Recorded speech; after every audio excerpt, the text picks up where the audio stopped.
পুরনো শ্লোকটাই আবার উচ্চারণ করি। আমরা ছিলাম সেই জায়গায়, ইয়ং প্রব্রজন্তম অনুপেত মপেত কৃত্যম দ্বৈপায়নো বিরহ কাতর আজুহাব পুত্রেতি তন্ময়তয়া তরবোভিনেদু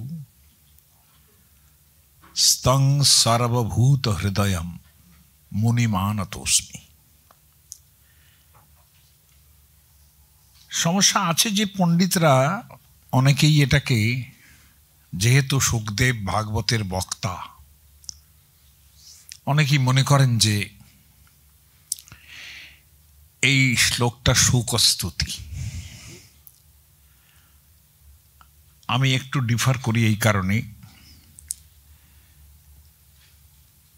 যে জেনারেলি ব্যাকরণ শাস্ত্রের নিয়মে যেটা বিশেষ্য পদ থাকে সেইটাতেই তাকে নমস্কার করছি এটার মানে দাঁড়াবে। দেখুন না, যে তপ্ত কাঞ্চন গৌরাঙ্গী রাধে বৃন্দাবনেশ্বরী, রাধেটা শুধু সম্বোধন পদ আছে, কিন্তু তপ্ত কাঞ্চন গৌরাঙ্গী বৃন্দাবনেশ্বরী বৃষভানুসুতে এটা সম্বোধন পদ। বৃষভানুসুতে দেবী তং নমামি হরিপ্রিয়ে, এই যে তং নমামি, তাকে নমস্কার করছি, এটা এক বচনে ছিল, তপ্ত কাঞ্চন গৌরাঙ্গী, এই লোকটা তাকে। আর এখানে কি ইয়ং প্রব্রজন্ত, যাকে, যিনি, এই যিনি তো দিয়ে যেটা হবে সেটা দিয়ে তো বিশেষ্য পদ তৈরি হতে পারে না, এবং সেটা দিয়ে তার ভাব তৈরি হতে পারে না। যিনি প্রব্রজা গ্রহণ করেছিলেন, অর্থাৎ প্রব্রজিত হয়েছিলেন, অর্থাৎ প্রায় সন্ন্যাসের পথে চলে গেছেন সবকিছু ছেড়ে, এবং তার সংসারে কোনো কৃত্য নেই, অর্থাৎ উপনয়ন আদি সংস্কার অমুক তমুক এসবের আর কোনো অপেক্ষা নেই, বিবাহাদি ইত্যাদির কোনো অপেক্ষা নেই। অনুপেতম অপেত কৃত্যম, অপেত কৃত্য, সমস্ত কৃত্য, সাংসারিক কৃত্য যার অপেত নেই সেখানে। অপ ইত, ইত মানে যাওয়া, ই ধাতু মানে যাওয়া, তার ত প্রত্যয় করলে হয়, অপেত কৃত্যম। তাকে, এই যিনি এরকম করছেন তাকে দ্বৈপায়ন ও বিরহ কাতর আজুহাব, দ্বৈপায়ন ব্যাস তাকে বিরহ কাতর হয়ে বারবার ডাকছেন। কি বলে ডাকছেন? বাছা আমার, পুত্রেতি তন্ময়তয়া, হে পুত্র আমার। তন্ময়তয়া অর্থাৎ তিনি সুখের সঙ্গে একাত্ম হচ্ছেন যে আমার পুত্র। বেদান্ত দর্শনে এসব থাকবার কথা নয়। বেদান্ত দর্শনে কে আমি, কার আমি, এসব কে কার কোনো ঠিক নেই, সবই একেবারে অসত্য। কিন্তু এখানে তো সত্যের মতো প্রতীত হচ্ছে, তাই না? পুত্রেতি তন্ময়তয়া, তিনি তন্ময় হয়ে গেছেন, সেইভাবে তিনি ডাকছেন, এবং সেই অবস্থায় ডাকার ফলে তার কোনো বাহ্যজ্ঞান নেই। তরবোভিনেদু, সমস্ত বৃক্ষলতা হাওয়া তার উত্তর দিচ্ছে যে তিনি চলে গেছেন। স্তং সর্বভূত হৃদয়ম, যিনি সমস্ত প্রাণীর হৃদয় জানেন, তাকে প্রণাম করছি। তাহলে এটা ব্যাসই হওয়া উচিত বলে আমার ধারণা। ইচ্ছে করলে এটাকে সুখদেব বলে প্রমাণ করাটা কোনো সমস্যা নয়, কিন্তু সেটা খুব সহজ হয়ে যায়। কিন্তু আমরা তো জটিল পথে চলি, আমরা যারা ভাগবত পুরাণ, মহাভারত যাদের কাছে পড়েছি তারা ভীষণ জটিল পথে, তারা রসিক এবং ভাবুক। ভাগবত পুরাণের প্রথমেই তো আছে এই কথাটা না, যে পিবত ভাগবতম রসমালয়ম মুহুরহ রসিকা ভুবি ভাবুকা। ভাবুক হতে হবে, রসিক হতে হবে, তা না হলে ভাগবত পুরাণে অধিকার নেই। একটু রসাস্বাদনের ব্যাপার থাকে বলেই আমরা বলছি যে এটা ব্যাসের। কেন বলছি তার একটা কারণ আছে, আমি সেই কারণটাই আজকে বোঝাবো। যে সুখদেব, দেখুন আমি পরপর পড়ে যেতে পারতাম, কিন্তু আমার মনে হয় যে এই আস্বাদনগুলো যা আমরা গুরুমুখে পেয়েছি, এই আস্বাদনগুলো আপনাদেরকেও দেবে না, আমার মনে হয়। এটা আমার যা বয়স হয়েছে, আমিও এখনও দেখছি না যে কেউ এই আস্বাদনটা দিচ্ছেন। আমার নয়, আমরা গুরুমুখে যেরকম শুনেছি সেই আস্বাদন। আর তারা মহা পণ্ডিত ছিলেন প্রত্যেকে, ফলত তাদের আস্বাদনটা না দিলে কি করে হয়? আমি তো বঞ্চিত থাকব, কারণ আমারও একটু স্মরণ হয় সেগুলো, তাই না? কেন যে ভাগবত পুরাণ যারা পড়ছেন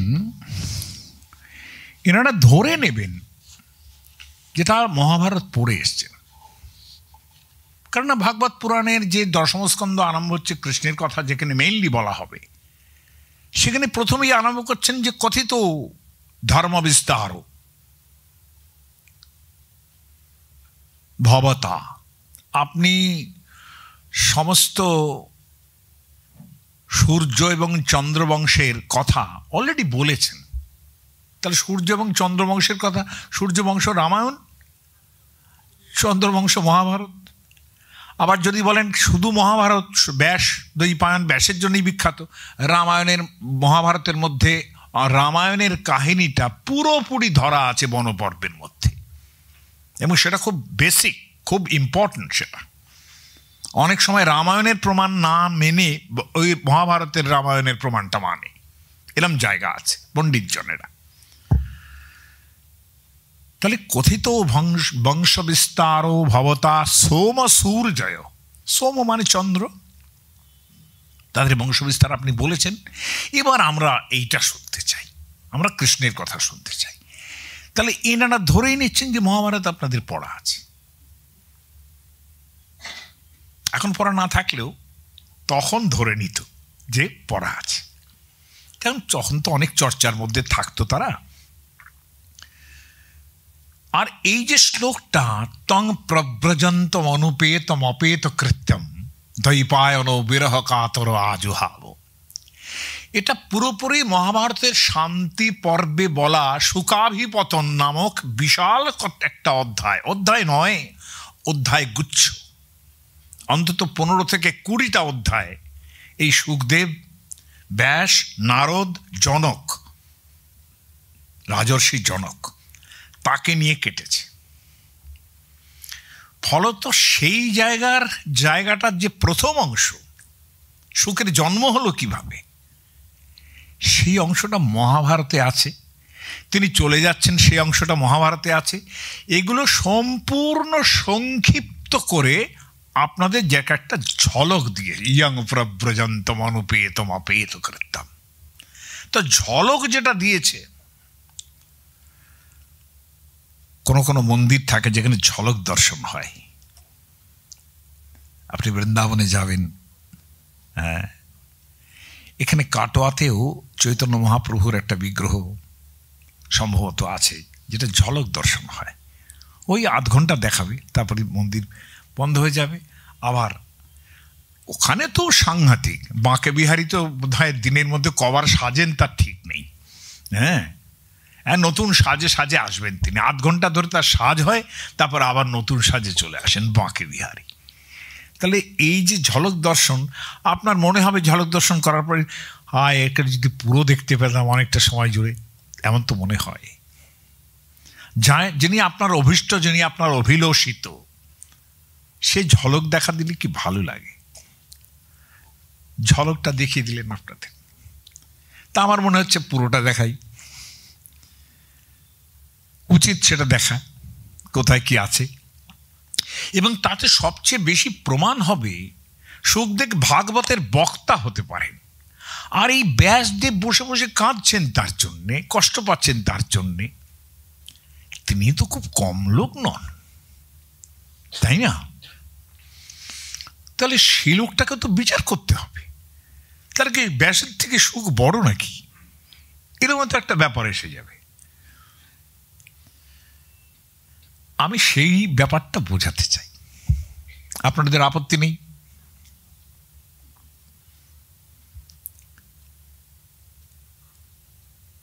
ঘটনা হচ্ছে যে মহাভারতের শান্তি পর্বে শুক যখন প্রব্রজ্জা গ্রহণ করছেন, চলে যাচ্ছেন, এই ঘটনাটা আগে দেওয়া আছে, আগে বলা হয়েছে।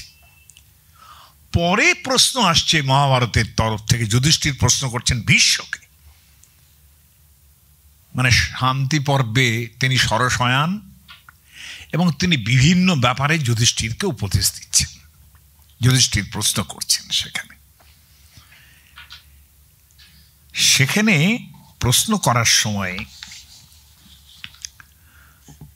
যুধিষ্ঠির মহারাজ, আমি সেটা নিয়ে এলাম কিনা জানি না,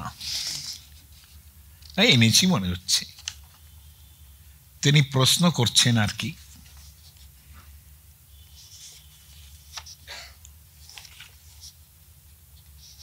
যে সরি দাঁড়ান একটু, যে কেমন করে এই শুক জন্মালেন, এই প্রশ্নটা করছেন ভীষ্মকে। তো সেখানে বিবরণ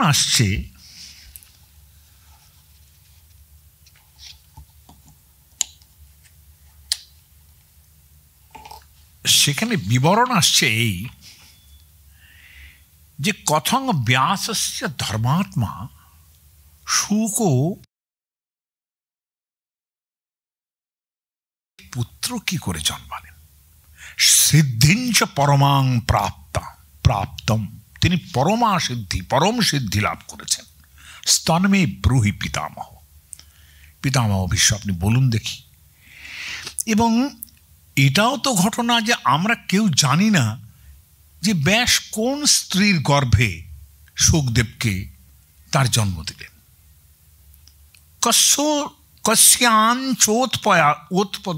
কস্যাঞ্চ উৎপাদয়ামাস, কার গর্ভে তার জন্ম দিলেন। শুকং ব্যাসস্তপোধন নহি অস্য জননী বিদমো, এর জননী কে তা তো জানি না। জন্ম চ অগ্রং মহাত্মা, অথচ জন্মটা তো সাংঘাতিক তার, এটা তো বুঝতে পারি। এমন একটা জন্ম হয়েছে, এমন একটা অভ্যুদয় যাকে বলে। কথঞ্চ ওয়ালস্য শত সূক্ষ্ম জ্ঞানী গতামতি, অতি অল্প বয়সে তার এই সূক্ষ্ম ব্রহ্মজ্ঞানে তার বুদ্ধি চলে গেল কি করে। যথা নান্যস্য লোকেস্মিন দ্বিতীয়স্যেহ কস্যচিৎ, এই পৃথিবীতে এমন আর কেউ নেই যার শুকদেবের মতো বাল্য বয়সেই ব্রহ্মজ্ঞান তৈরি হয়েছে। অতএব তার কথাটা তো বলতে, আপনি জন্মালেন কি করে তিনি। ভীষ্ম অনেক কথা বলছেন, আমি সব বলছি না, কারণ এরম একটা লোকের জন্মখণ্ড বলতে গেলে তো বেশ ভণিতা তৈরি করতে হয়। আমিও তো কত ভণিতা তৈরি করছি, তাও আমাকে সংক্ষিপ্ত করে ভণিতা করতে হচ্ছে। ভীষ্ম বললেন ন হায়নই রে, দেখো তুমি যে বালক বালক করছো, করো না এরকম। ন হায়নৈর ন পলিতৈর ন বিত্তৈর ন চ বন্ধুভি ঋষয়শ্চক্রে ধর্মম ইয়নুচান সনু মহান। এই অনুচান কথাটা আমরা যারা বেদ নিয়ে পড়াশোনা করেছি যারা, তারা জানবেন যে অনুচান কথাটা খুব বিখ্যাত একটা কথা। অনুচায়ন মানে অনুচান, অদন্তন্নয় দীর্ঘৌকার, কিন্তু অনুচান মানে হচ্ছে যিনি বেদ পুরো পড়েছেন শুধু নয়, সাঙ্গ বেদ পড়েছেন, অর্থাৎ তার অঙ্গগুলিও পড়েছেন। আমরা তো বলি না বেদ, বেদাঙ্গ, বেদান্ত ইত্যাদি বলি। তাহলে বেদের সঙ্গে বেদাঙ্গ এই জন্যে তার শিক্ষাকল্প, নিরুক্ত, জ্যোতিষ মানে গ্লসারি, সমস্ত কিছু মানে কোষ গ্রন্থ, ব্যাকরণ, এগুলো না জানলে পরে তুমি বেদটা পড়বে কি করে? বেদ মুখস্থ করলে তো লাভ নেই। হ্যাঁ, মুখস্থ করলে লাভ আছে, নিশ্চয়ই লাভ আছে, কিন্তু আমি কথা বলছি তার অর্থ বুঝতে পারছি না, এটা তো খুব ভালো কথা নয়। শব্দশ্রুত অর্থ নচতে এত, এটা কেমন করে হয়?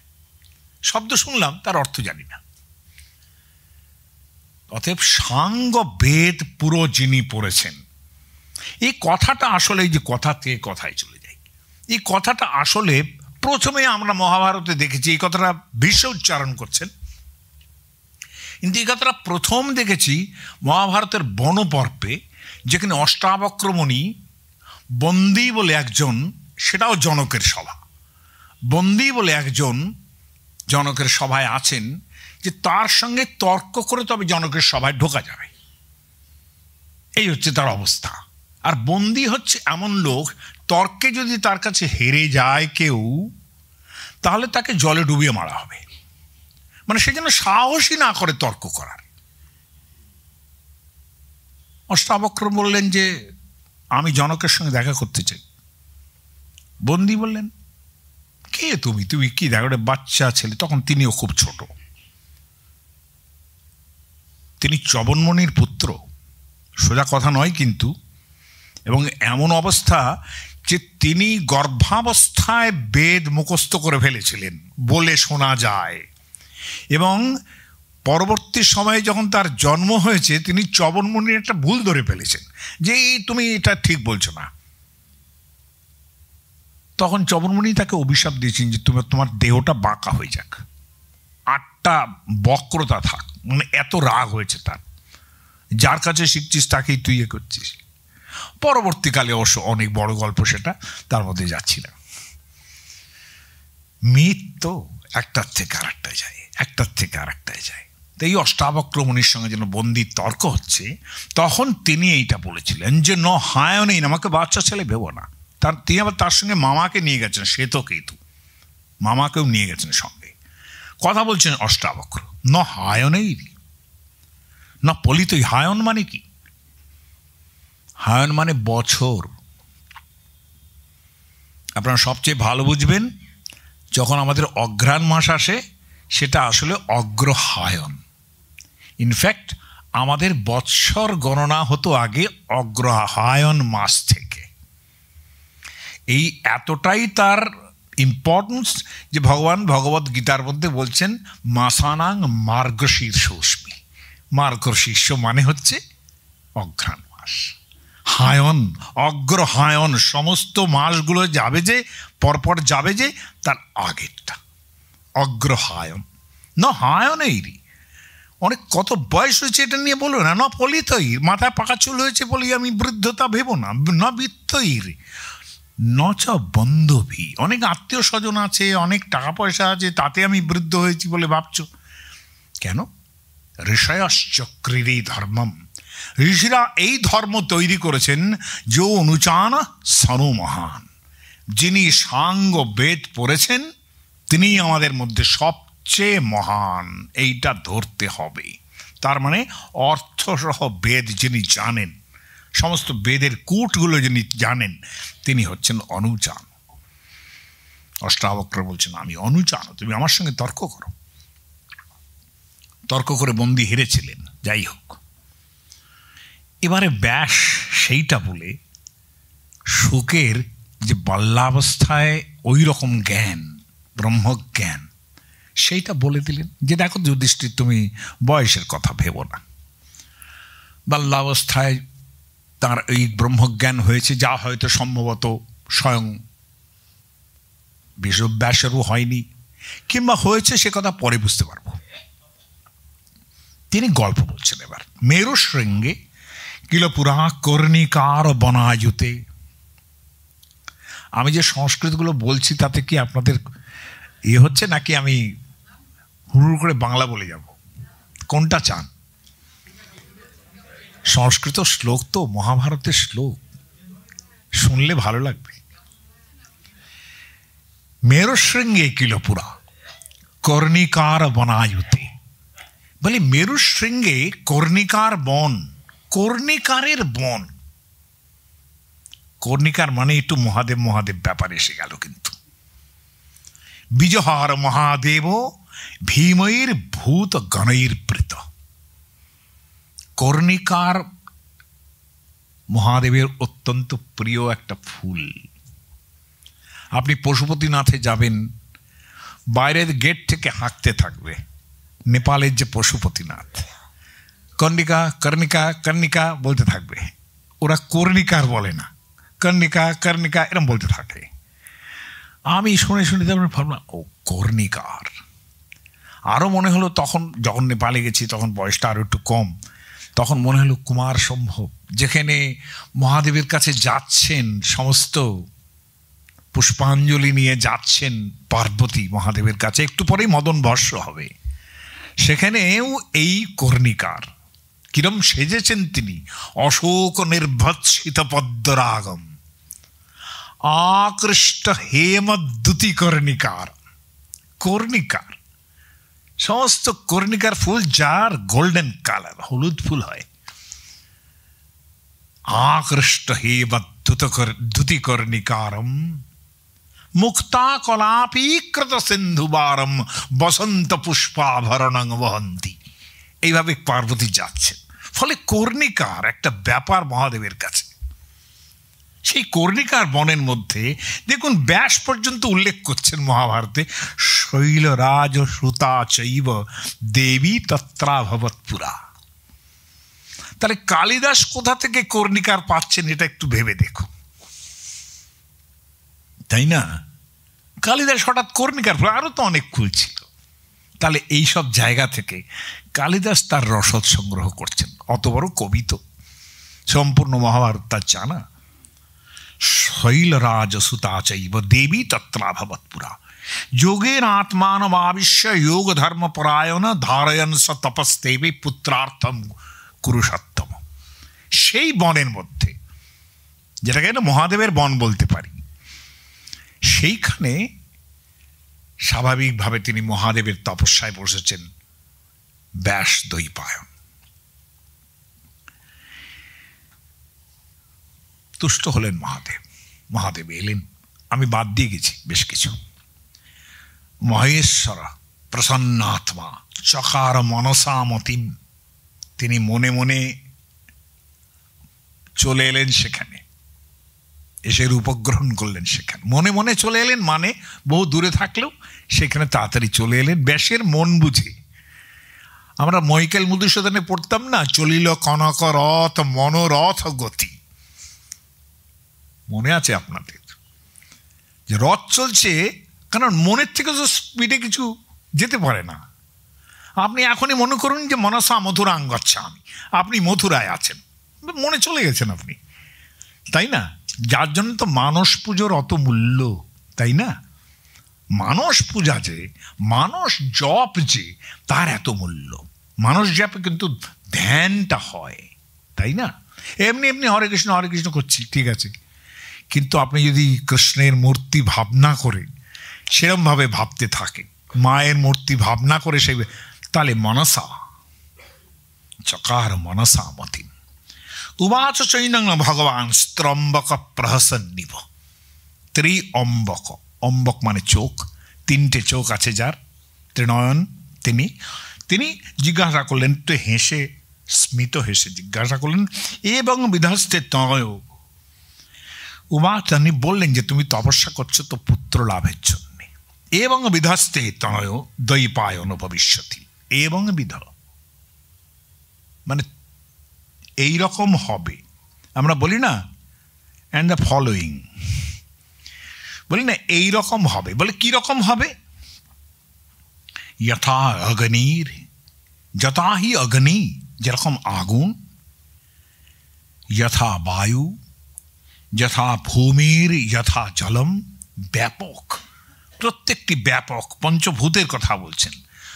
যথা চ খং, যথা যেরকম আকাশ, তথা শুদ্ধ, সেই রকম শুদ্ধ ভবিতাতে সুত মহান, এর মতো শুদ্ধ হবেন তোমার ছেলে।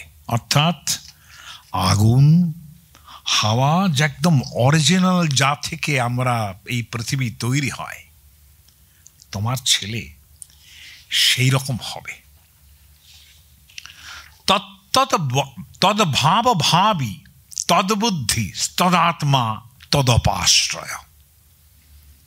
এবং তদ্ভাব ভাবি মানে হতে পারে একদম তিনি, ব্রহ্মভাবনা।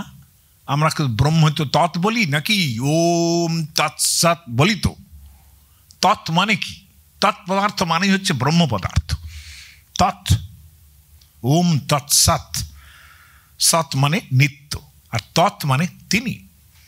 তাহলে তদ্ভাব ভাবি এরম হতে পারে। আবার এমন হতে পারে তুমি যেরকম, তোমার মতো ভাব থাকবে তার। তদ্বুদ্ধি, তবে মনে হয় ব্রহ্ম ভাবনার কথাই বলছেন।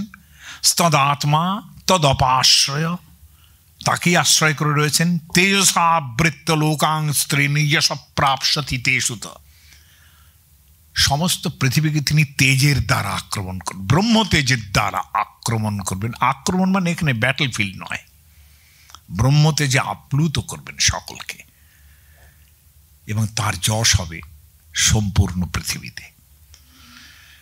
বিশ্ববাচ, বিশ্ব, আমি কিন্তু অনেক বাদ দিয়ে বলেছি। বিশ্ব বললেন সলব্ধা পরমং দেব দেবাত, সেই পরম দেবতার কাছ থেকে পরম বর লাভ করে, অর্থাৎ শ্রেষ্ঠ বর পুত্র হবে। ব্যাস তিনি কি করলেন?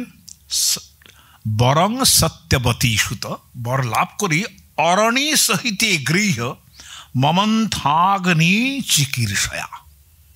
এই জায়গাটা ভয়ঙ্কর আশ্চর্য, এই জায়গাটা ভয়ঙ্কর রকমের ঔপনিষদিক, এবং এই জায়গাতে আমাদের একেবারে বৃহদারণ্যকে চলে যেতে হবে। তা না হলে তিনি দুটো অরণি কাষ্ঠ নিয়ে, অরণি কাষ্ঠ মানে হচ্ছে দুটি কাষ্ঠখণ্ড, যে কাষ্ঠখণ্ডগুলি যজ্ঞে ব্যবহার হয়। যজ্ঞ কর্মে কোনো রকমভাবে দেশলাই দিয়ে কাঠি জ্বালানো যায় না, সেখানে কাষ্ঠের সঙ্গে কাষ্ঠ মন্থন করে তারপরে আগুন জ্বালতে হয়। এবং সেই মন্থনটা যেভাবে হয় সেটা অবধারিতভাবে একটা ফ্ল্যাট কাঠের মধ্যে আর একটা এমন একটা কাঠ যেটা ছুঁচলো, সেটাকে দিয়ে চার্ন করলে পরে তবে কিন্তু আগুন বেরোয়।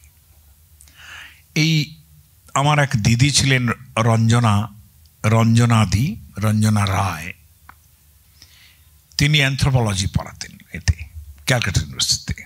অনেকে তার নাম জানবেন, এখানেও পড়ান।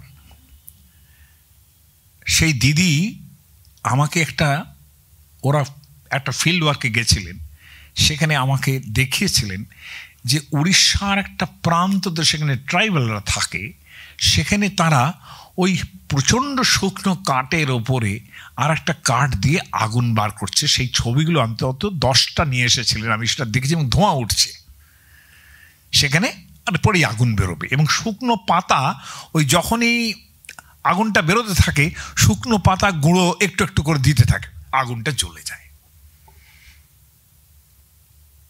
বেদের আমলে শমী বৃক্ষ, শমী, খেয়াল করে দেখুন, পাণ্ডবরা যেখানে অস্ত্র রেখে বিরাট রাজ্যে ঢুকেছিলেন, সেটা শমী বৃক্ষ মানে যজ্ঞ কাষ্ঠ, খেয়াল করে দেখুন।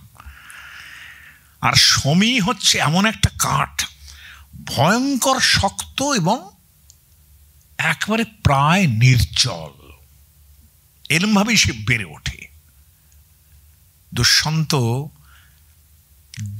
দুষ্যন্তের দ্বারা যখন শকুন্তলা গর্ভবতী হয়েছেন এবং দুষ্যন্ত চলে গেছেন, কর্ণমুনি বলছেন যে তুমি তো সেই পুত্র বেয়ার করছো, আমি বুঝতে পেরেছি।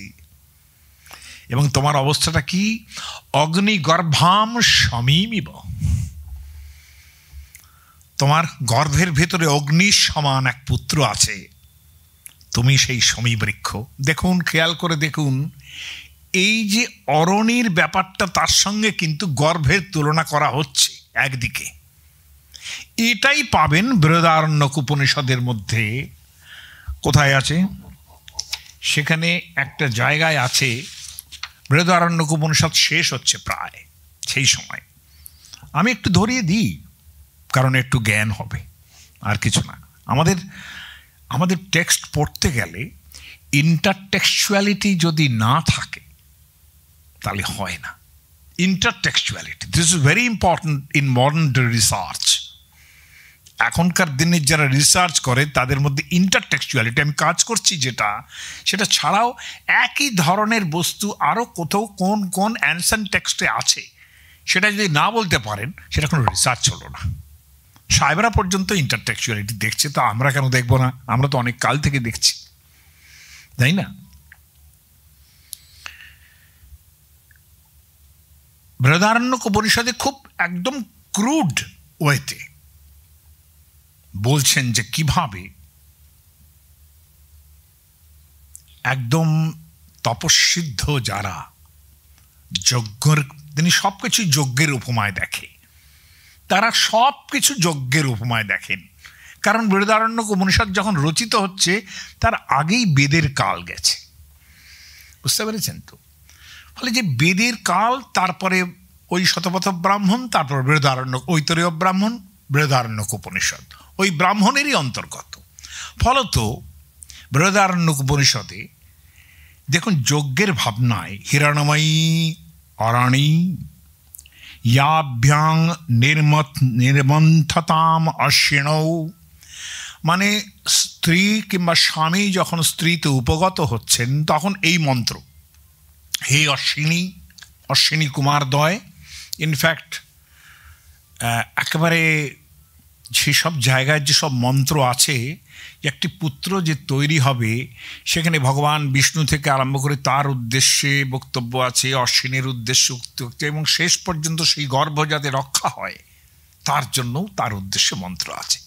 কিন্তু প্রথম প্রকার যে গর্ভ ধারণ করবে সেই জায়গায় বলছেন হিরণময়ী অরণী, দুটি যজ্ঞকাষ্ঠ, ইয়াভ্যাং নির্মন্থতাম অশ্বিনৌ, স্ত্রী পুরুষ নিজেই নির্মন্থন করবেন, কিন্তু দায়টা দেওয়া হলো অশ্বিনীর উপরে। অর্থাৎ কি ব্যাপারটা দাঁড়ালো?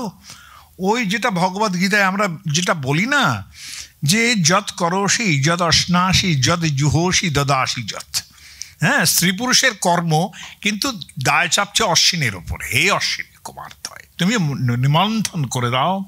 তংতে গর্ভম হবামহে দশমে মাসি সূতয়ে, বৈদিক মন্ত্র, যে আমি সেই কর্ম করছি, তোমার গর্ভ আধান করছি, এবং দশমে মাসে সূতয়ে, যাতে আমার পুত্র লাভ হয় দশম মাসে। পৃথিবী যথা দৌরিন্দ্রেণ গর্ভিণী, পৃথিবী যথা দৌ, যেরকম আকাশ ইন্দ্রের দ্বারা গর্ভিণী হয়, ওনারা মনে করেন তার থেকেই বৃষ্টি হয়। ইন্দ্র তো জলের দেবতা, তো আকাশ বলছেন পৃথিবী যথা দৌ মানে অন্তরিক্ষ, অন্তরিক্ষ যেভাবে ইন্দ্রের দ্বারা গর্ভিণী হয়, কিভাবে অসামান্য সমস্ত উপমা দিচ্ছেন, কি ব্যাপক সমস্ত। আমাদের সব কিছু খুব ব্যাপকভাবে ভাবতে শিখেছি আমরা। আমাদের পণ্ডিতজনেরা সকলেই, যারাই যা কিছু বলেছেন, খুব ব্যাপকভাবে আমরা তার অর্থ করি, আমরা ভাবি। স্বামী স্ত্রীর মৈথুন মাত্র নয়, এটা আরও অনেক বড় কিছু, এইভাবে ভাবতে শিখেছি, তারা শিখিয়েছেন। আপনি যে আসনে পুজো করছেন সেই আসনটার বসার পরেই আপনাকে একটা মন্ত্র পড়তে হবে ফুল দিয়ে, পৃথ্বী ত্বয়া ধৃতা লোকা। আসনটাকে পৃথিবী হিসেবে কল্পনা করতে হবে।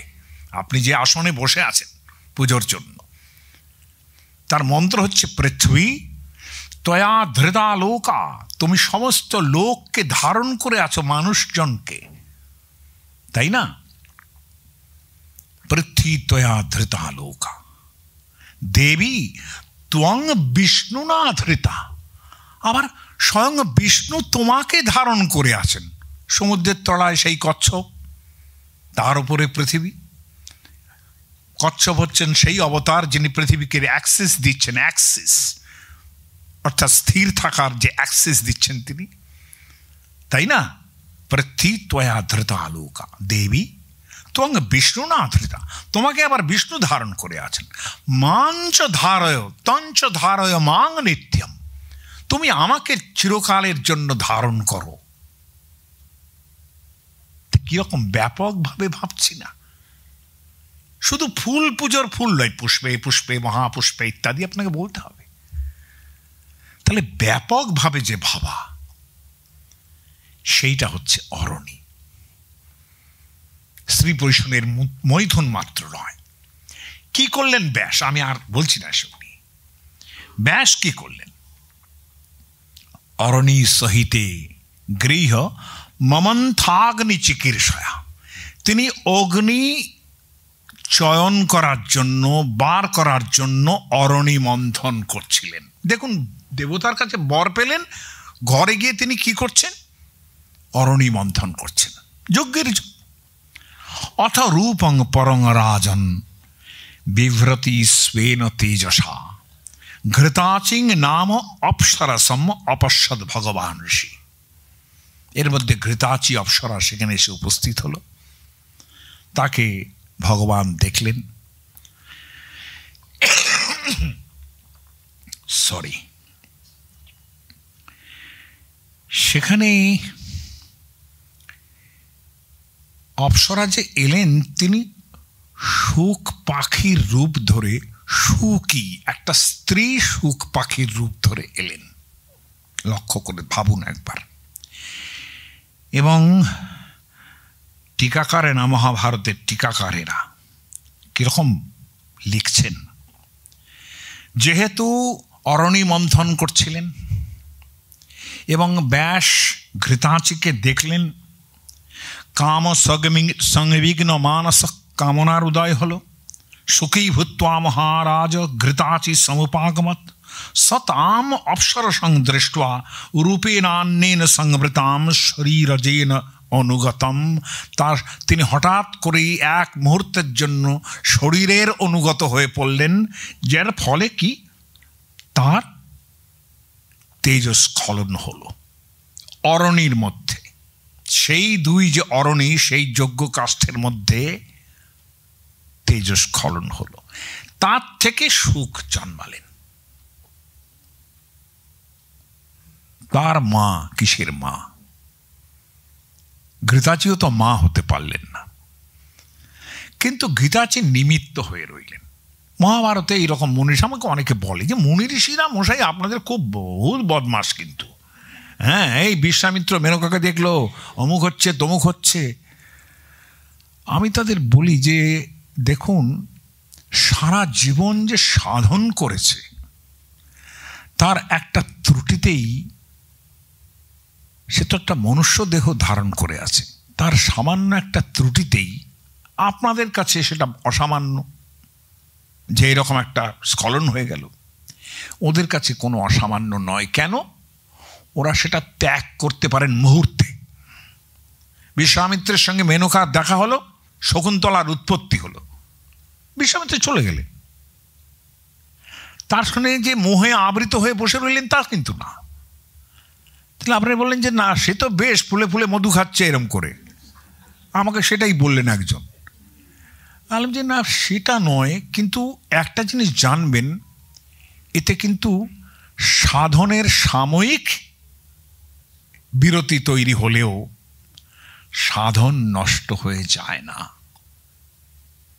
সাধনের বিশাল অংশ যেটা পড়ে থাকে সেটা থেকে যায়। বলি কেন এরকম বলছেন? যদি একটা লোক সারা জীবন দুষ্টুমি করে, অসভ্যতাই করে, তারপর হঠাৎ যদি সে ভালো হয়, তাকে কেউ বলতে ছাড়ে যে সারা জীবন বেটা এই করেছে, এখন সাধু সাচ্ছ, তাহলে যে এখন সাধু সাচ্ছ বলছে, তাহলে পূর্বের ব্যাপারগুলো সেই সাধন নষ্ট হয়নি? পূর্বের যে সাধনগুলো সেগুলো নষ্ট হয়নি তো? তাহলে হঠাৎ করে যে সাধকই বটে তার যে ত্রুটি হলো, সঙ্গে সঙ্গে তার সাধনটা নষ্ট হয়েছে, তখন তো বলো না সারা জীবন সাধন করেছে, না না একটুখানি হয়ে গেছে এরকম, তা তো বলো না, তাই না? এই যুক্তিটা তো মানবেন নাকি না? মানতে হবে। জীব গোস্বামী তার সন্দর্ভ গ্রন্থের মধ্যে দেখিয়েছেন যে কতগুলো মুনি আছেন, তাদেরও কষায় কষায় ক মূর্ধন্য সয়াকার অন্তস্থ যায়নি, অর্থাৎ ওই বলে কিরকম সেগুলো থাকে। জীব গোস্বামী লিখছেন দগ্ধ পটবৎ, দগ্ধ পটবৎ। আপনি যদি কাপড়টা পোড়ান তাহলে পোড়া কাপড়ের মতো কিন্তু চেহারাটা দেখা যাবে, কিন্তু কাপড় পুড়ে গেছে। তো এদের যে কামনা বাসনা এগুলো পুড়ে গেছে, কিন্তু দগ্ধ পটবৎ ওইটা আমাদের চোখে লাগে। কিন্তু দেখুন সুখ জন্মাচ্ছে, বিরাট অভ্যুদয়। তিনি কিরকম? তিনি ভাবিত্বাচ্চ স্বভাবস্য ঘৃতাচ্যা বভুসাহৃত।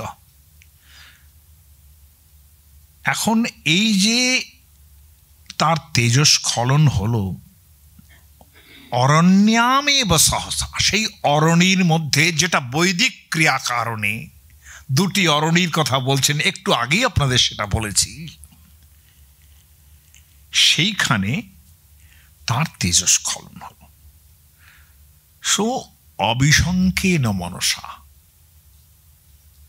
তিনি আর অন্য কোনো চিন্তা করলেন না কিছু, ব্যাস যা হবার হয়েছে। কিন্তু অরণ্যং মমন্থ ব্রহ্মর্ষি, তিনি অরণি মন্থন করেই চললেন, সেই যে বৈদিক অরণি মন্থন করেই চললেন। ভাবছেন আগুন উঠবে। স্তস্যাং যজনে শুকো নৃপ, সেখানেই সুখদেব জন্মালেন। টিকাকারেরা বলেছেন দেখুন মজাটা, বলে দুটো অর্থ হতে পারে। এক, সুখী হয়ে এসেছিলেন। পণ্ডিত জনেরা বলেন যে ওটা মিথ, ওটা গপ্প বানিয়েছে, সুখী টুকি কিচ্ছু নয়, ঘৃতাচি এসেছিলেন। সুখীকে দেখে তো তার ওই রকম হবার কথা নয়। বলে কেন? বলছে সুখী এসেছিলেন বলে তার নাম সুখদেব হয়েছে। না, টিকাকারেরা বললেন শুক্র, শুধু রেফটা বাদ দিন।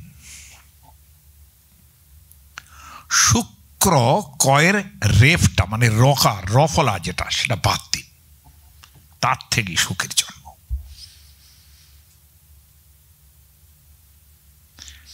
শুক্রে নির্মথ্যমানে, কারণ তিনি তো মন্থন করছিলেন অরণি। জাতত্বাৎ শুক্র ইতি রেফলোপেনাশ্চ নামকৃতম। টিকাকার নীলকণ্ঠ বলছেন এই। আচ্ছা, আমি বোধহয় বোর করছি আপনাদের। তো এই যে জন্মালেন তিনি, আর বাড়াবো না, একটা লাইন বলি। বিভ্রত পিতুশ্চ কৌরব্য, ভীষ্ম বলছেন বিভ্রত পিতুশ্চ কৌরব্য রূপ বর্ণ মনুত্তপম, মানে পিতার যেরকম রূপ, পিতার যেরকম বর্ণ, শুকও সেটা পেলেন। তাহলে শুকও কি কালো ছিলেন আমাদের বেদব্যাসের মতো? তাই তো ধরতে হয়। এটা হলো, তিনি চলে গেলেন। এবারে আমাকে তো বলতেই হবে যে সেই সুখ জন্মানোর পরে কি হলো। জন্মানোর সঙ্গে সঙ্গে গঙ্গা এসে দেখা দিলেন সশরীরে। তিনি এসে আশীর্বাদ করলেন মাতৃরূপে, এবং তার সঙ্গে সঙ্গে অন্তরিক্ষাচ্চ কৌরব্য দণ্ড কৃষ্ণাজিনঞ্জ ব্রহ্মচারী হওয়ার জন্য যা যা লাগে, ব্রহ্মদণ্ড অর্থাৎ একজন উপনয়ন যখন হয় একটা লাঠি দিতে হয় না, হ্যাঁ, বেলকাঠ দিতে হয়, সেই অন্তরিক্ষাচ্চ কৌরব্য দণ্ড কৃষ্ণাজিনঞ্জ অর্থাৎ কৃষ্ণ অজিন অর্থাৎ মৃগচর্ম, পপাত ভূমিং রাজেন্দ্র সুখস্যার্থে মহাত্মন, সেই সুখের জন্য সেগুলো চলে এলো। আর অনেক বর্ণনা আছে, জাতমাত্রং মুনে পুত্রম বিধিনোপনয়ত্তদা, যা জন্মানোর সঙ্গে সঙ্গে বেদব্যাস তার উপনয়ন দিয়ে দিলেন, উপনয়ন দিয়ে দিলেন, অপেক্ষা করলেন না যে এত বছর হবে এত বছর হবে, যার তো মাত্র। আপনারা ভাবছেন এই বাচ্চা ছেলেকে দিল? আমরা তো বলবো যে সদ্য জন্মা এসব মানুষ।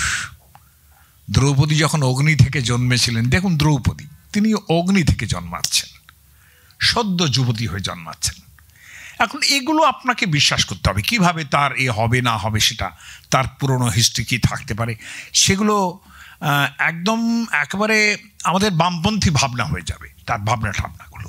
সেখানে এটা ভাবাই ভালো, খুঁজলে পাওয়া যাবে না কিছুই তা নয়, সব পাওয়া যাবে, কিন্তু এটা ভাবাই ভালো যে তার বয়সটা সামান্য, সেই বয়সটা বাল্য হয়েছে, বাল্যকাল, শৈশব, শিশু নয়, এটাই ভাবতে হবে। মুনে পুত্রম বিধিনা উপনয়ত্তদা, বিধি অনুসারে তার উপনয়ন দিলেন। তত্র দেবেশ্বর শক্র দিব্যমদ্ভুত দর্শনম দধৌ কমণ্ডলুং প্রীত্যা দেববাসাংসি ভাবিভো, ইন্দ্র এসে তিনি সমস্ত কমণ্ডলু ইত্যাদি দিলেন।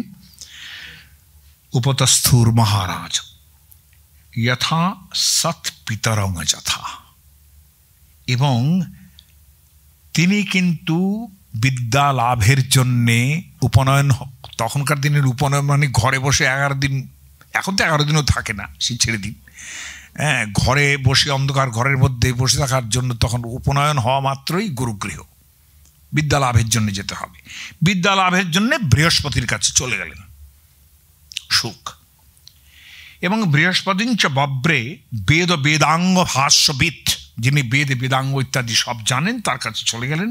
উপাধ্যায়ং মহারাজ ধর্মমেবানুচিন্তয়ন শোধিত নিখিলান বেদান, তার কাছে তিনি নিখিল বেদ পড়ে সব পড়ে তারপরে এসছেন। কটা বাজে?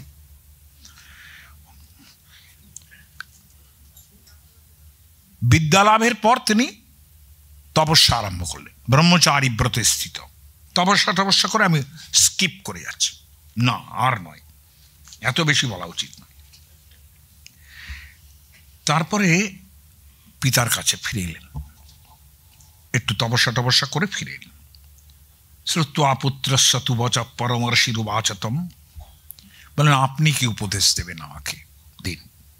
পিতা তো পরম গুরু, তার কাছে এসে উপদেশ নিতেই হবে। আর বেদব্যাস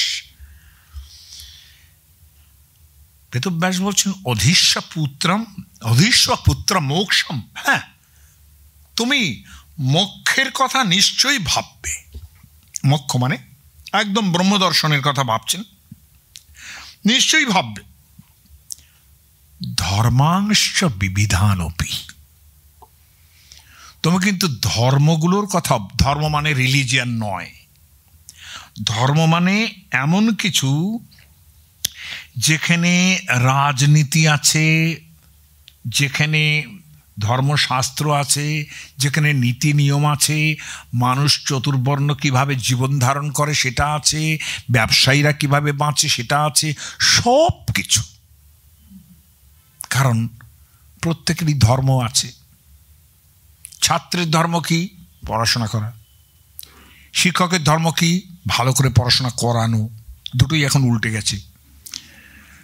তাহলে এই যে প্রত্যেকেরই একটা ধর্ম আছে, ধর্ম মানে কিন্তু রিলিজিয়ান নয়, অন্তত এইখানে নয় কোনোভাবে। প্রত্যেকের ধর্ম আছে। জলের ধর্ম কি? শীতত্ব, মানে ঠান্ডা ভাব। জলের ধর্ম আরও কি? জল গড়িয়ে যায়, এগুলো। এরকম প্রত্যেকেরই ধর্ম আছে। কাজে সেই ধর্মগুলো কিন্তু তোমাকে জানতে হবে। ভাবুন একবার। কিন্তু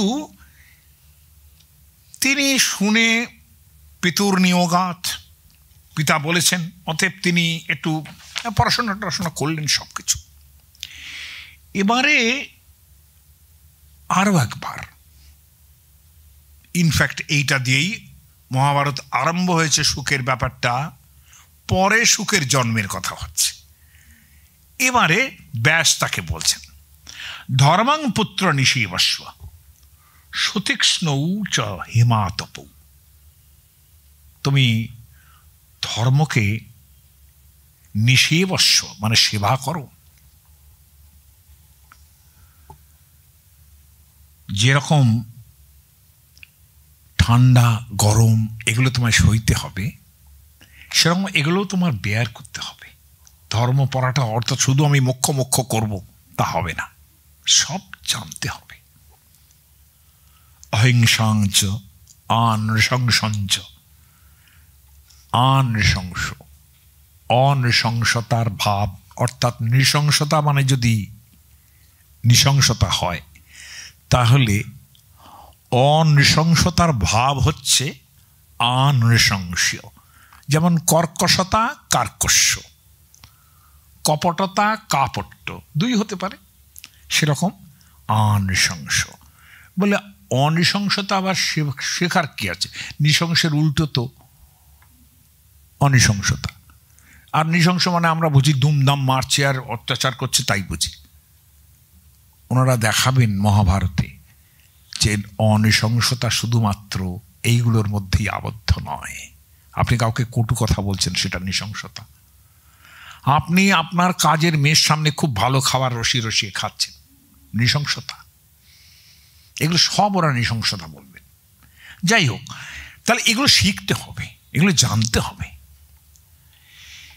কিন্তু সেই পুত্র কতটুকু জানলেন তা জানি না, কিন্তু শুনলেন, সব কথাবার্তা শুনলেন সব, কিন্তু উনি মোক্ষই করে যাচ্ছেন। কিন্তু ব্যাস লাস্টে একটা কথা বলছেন, এইখানেই সুখের সঙ্গে ব্যাসের ডিফারেন্স তৈরি হয়ে যাবে। ব্যাস বলছেন, তপবনেষু ইয়ে জাতা, যারা শুধু তপবনেই জন্মেছে, তত্রৈব নিধনঙ্গতা, এবং তপবনেই শেষ পর্যন্ত মারা গেছে। মানে তার মানে কি, তপস্যা করতে করতে করতে করতে যা অরণ্যের ব্যাপারটা আবার দেখলাম, যা চললো, অরণ্যচারী মানুষ সারা জীবন ধরে তপস্যা করে সেখানেই মারা গেলেন। ব্যাস বলছেন, তপবনেষু যে জাতা তত্রৈব নিধনঙ্গতা তেষাম অল্পতর ধর্ম।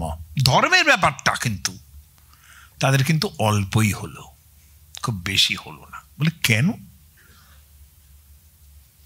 কামভোগান অজানতাম, তারা জানলেন না যে কামভোগ কাকে বলে। তাহলে আপনি যে কামনা ত্যাগ করছেন, সেটা কামনা কি বস্তু আপনি জানেন না, আপনি কামনা ত্যাগ করছেন। ব্যাস বলছেন তা নয়, কামনা কি বস্তু আগে বোঝো, তারপরে ত্যাগ করো, তখন বুঝবো, তাই না? তাহলে এটা তো ব্যাসের একেবারে চিরাচরিত জীবনের অভিজ্ঞতা। সারা জীবন ধরে যিনি ধর্মাচরণ মুমুক্ষুত্ব করে গেলেন, শেষ বয়সে অরণি মন্থন করার সময়ে যে ঘৃতাচির দর্শনে তার যে ঘটনাটা ঘটল, এটাই তো যথেষ্ট নিদর্শন এই কথাটা বলার পক্ষে, তাই না? কিন্তু ব্যাস অনেক আগে থেকেই কামনার মধ্যে গেছেন, সংসারের নানান যন্ত্রণা তিনি পেয়েছেন।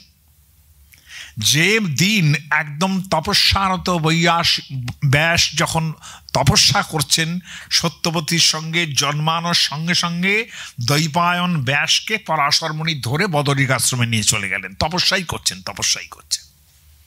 তপস্যা করে সম্পূর্ণ মুনি ঋষি হয়ে গেছে। ভীষ্ম যখন বলছেন যে ইমে, এই যে ভার্যারা রয়েছে বিচিত্রবীর্য মারা গেলেন, তার দাদা মারা গেলেন। যে সত্যবতী শান্তনুকে বলেছিলেন যে আমার পুত্রই রাজা হবে, এই শর্তে তোমার সঙ্গে আমার বিবাহ, কি আয়রনি অফ ফেট, তার দুটি পুত্রই মারা গেল। অম্বিকা এবং অম্বালিকা দুই স্ত্রী।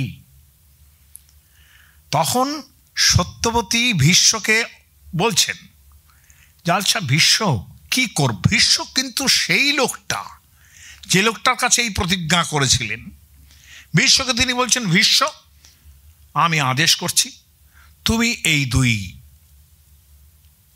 স্ত্রীর পানি গ্রহণ করো। তোমারই তো ভাই, তুমি শান্তনুর ছেলে, এরাও শান্তনুর ছেলে, কারণ তাদের দুই স্ত্রীর গর্ভে তুমি পুত্র উৎপাদন করো। মন্নিয়োগাৎ মহাবাহ, আমি নিয়োগ করছি, নিয়োগ প্রথা, সেই নিয়োগ প্রথায় তাদের গর্ভে পুত্র উৎপাদন করো। ইমে মহিষ্যৌ, দুজন মহিষী আছেন, কাশীরাজ সুতে শুভে, তারা কাশীরাজার মেয়ে।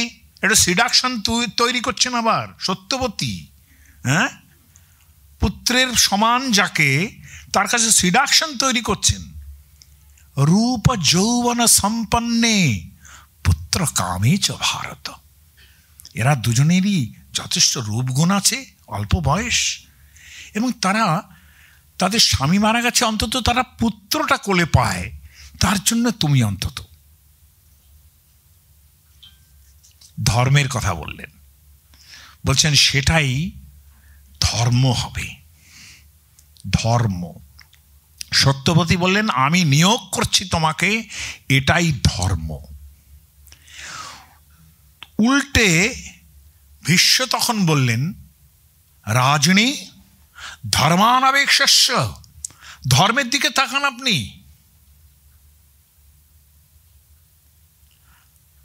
আমাদের আপনি এ কথা বলতে পারেন না। সত্রাচ্যুতি সত্য, সত্যাচ্যুতি ক্ষত্রিয়স্য না ধর্মেষু নিবদ্ধতে।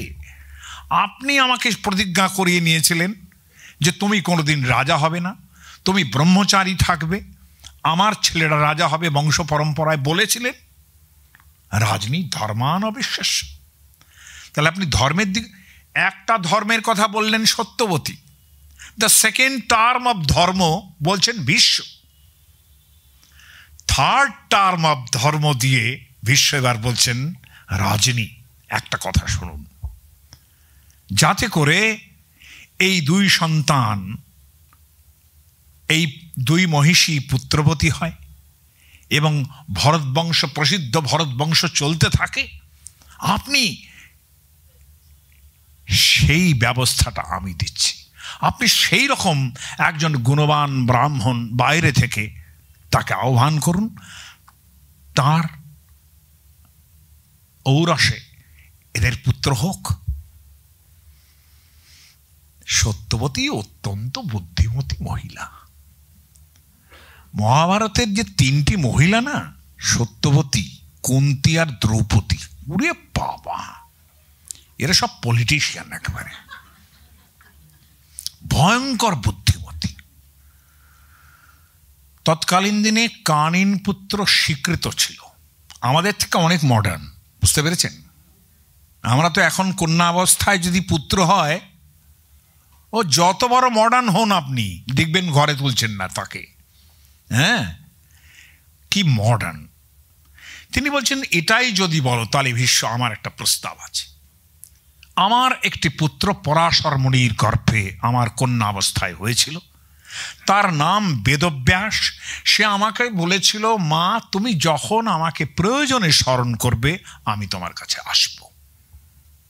সে কিন্তু এখন ঋষি হয়েছে, মুনি হয়েছে, ভীষ্মকে বলছেন, আমি শ্লোকগুলো আর বলছি না, মুনি হয়েছে, ঋষি হয়েছে, আমি তাকে ডাকি। তাহলে বলে এর থেকে ভালো আর বেদ বিভাজ্ঞ তিনি চতুর্বেদ বিভাগ, ব্যাসের নাম ছড়িয়ে গেছে তখন, চতুর্বেদ বিভাগ করেছেন, ওই রকম ব্যাস ঋষি, আপনি ডাকুন তাকে, ইমিডিয়েটলি ডাকুন। এবং শান্তনৌরপি সন্তানম যথা স্যাদ অক্ষয়ং ভুবি, শান্তনুর সন্তানরা যাতে তার ছেলেরা অক্ষয় হয় এই পৃথিবীতে, তার জন্য ডাকুন আপনি তাদের, এক্ষুনি ডাকুন। সঙ্গে সঙ্গে জগাম মনসা, ওই যে মনে মনে ডেকে ফেললেন, ব্যাস সত্যবতী সুত, ব্যাস উপস্থিত হলেন। থাক এই পর্যন্ত, এরপরে না আমাকে মারবে। কিন্তু আমার বক্তব্যটা হচ্ছে, এই আর একটু সময় আছে, 5 মিনিট 10 মিনিট। আমার বক্তব্য হচ্ছে, এই হচ্ছেন ব্যাস, তিনি প্রয়োজনে এসে বললেন আমাকে সহ্য করতে হবে, তাই না? তিনি জটা কলাপ, গায়ে গন্ধ বেরোচ্ছে, কেননা নিয়োগ প্রথার নিয়ম এই রকম। মনু মহারাজ যখন নিয়োগ প্রথার বিধান করছেন, বলছেন নিয়োগ প্রথা কলিযুগে নিষিদ্ধ, কিন্তু যদি নিয়োগ হতো তখন সেটা কি হতো, কিভাবে? জাস্ট একটা মেকানিক্যাল কনজামিশন যাকে বলে, মেকানিক্যাল। তার প্রতি তোর তার অন্য স্ত্রীর কোনো রকম মায়া ভালোবাসা জন্মাতে পারবে না, এইরকম একটা অবস্থা, একটা মেকানিক্যাল কনজামশন যাকে বলি, অথবা কনজামিশন বলতে পারি। বলছেন দধনা লবণ মিশ্রেণ, দই লবণ সব গায়ে মেখে তারপরে নাকি এই কপুলেশন একটা হবে। তা এখানে ব্যাস সে পথ নিলেন না, বললেন আমাকে সহ্য করতে হবে, আমার চেহারা সহ্য করতে হবে।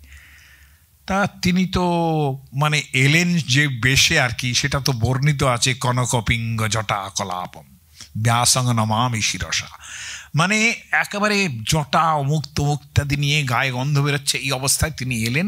যা তার দুই মহিষী সহ্য করতে পারলেন না, কিন্তু দাসী সহ্য করতে পারলেন বলে আলটিমেটলি বিদুরের মতো এক সন্তান জন্মাল। যাই হোক, ছেড়ে দিন সেসব কথা। কিন্তু এই ব্যাস, তাকে আমরা কি দেখছি? মাঝে মাঝেই তিনি মহাভারতের বিশাল কাহিনীর মধ্যে উদয় হচ্ছেন, মাঝে মাঝেই তাকে দেখছি। এই দ্রৌপদী বিবাহ হবে, পাণ্ডবরা বনে গেছেন, চতুর্গৃহে গেছেন, সব জানেন, তিনি কমেন্ট করছেন না, কিন্তু কাজগুলো করছেন। একচক্রা গ্রামে বসে আছেন পাণ্ডবরা, ব্যাস আসছেন, দেখো পাঞ্চালরা আছেন, পাঞ্চালদের মেয়ে দ্রৌপদীর বিয়ে হবে, তোমরা সেই সভায় অন্তত যাও, হ্যাঁ তোমাদের 5 জনেরই স্ত্রী হবেন দ্রৌপদী, আগেই বলে গেলেন, তিনি আগেই বলে গেলেন। পরে যা হওয়ার ঘটেছে, কিন্তু এই বাণী তিনি দিয়ে চলে গেলেন। এরকম মাঝে মাঝেই তিনি আসছেন।